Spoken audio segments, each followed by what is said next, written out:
Olá, sejam bem-vindos a mais uma aula de um mini curso de Direito Eleitoral. O conteúdo de hoje será Sistemas Eleitorais. Nós temos 3 sistemas eleitorais: o sistema majoritário, o sistema proporcional e o sistema distrital misto.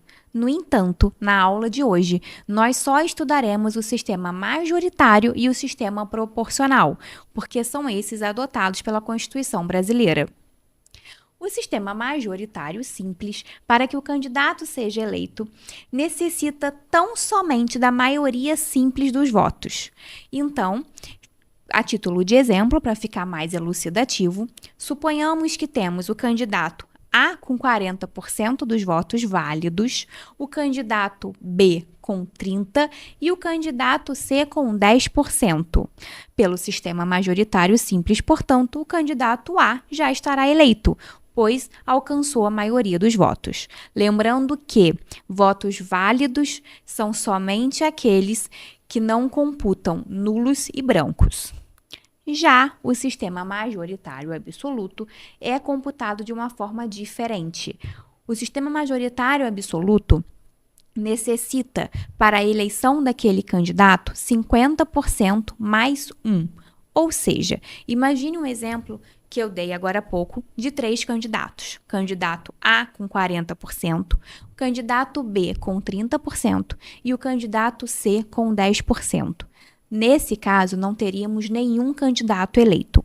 Para que um deles fosse eleito, teria que ter 50% mais 1 dos votos válidos.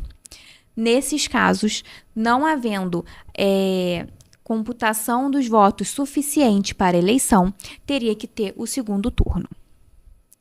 Outra situação importante que nós devemos lembrar é quais são os candidatos que entram nesse sistema, seja majoritário simples ou majoritário absoluto. Para o sistema majoritário simples, cabem a senadores e prefeitos de municípios com eleitores de até 200 mil. Já para o sistema majoritário absoluto, são para aqueles municípios com candidatos a prefeito de a mais de 200 mil eleitores, para presidente e para governador.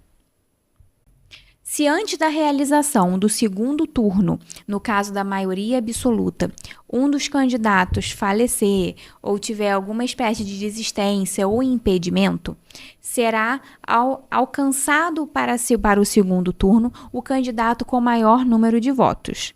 Havendo empate, será realocado o candidato mais idoso. Vamos agora ao estudo do sistema proporcional.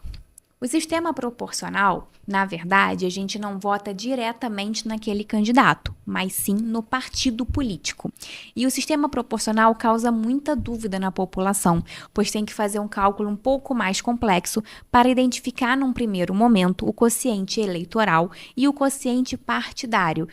No sistema proporcional existem ainda 2 formas: o de lista aberta, que é o adotado no Brasil, que é aquele que o eleitor vota no candidato, conhecendo aquele candidato, em que pese a escolha seja feita pelo partido político, ele tem o conhecimento e a possibilidade de votar naquele candidato.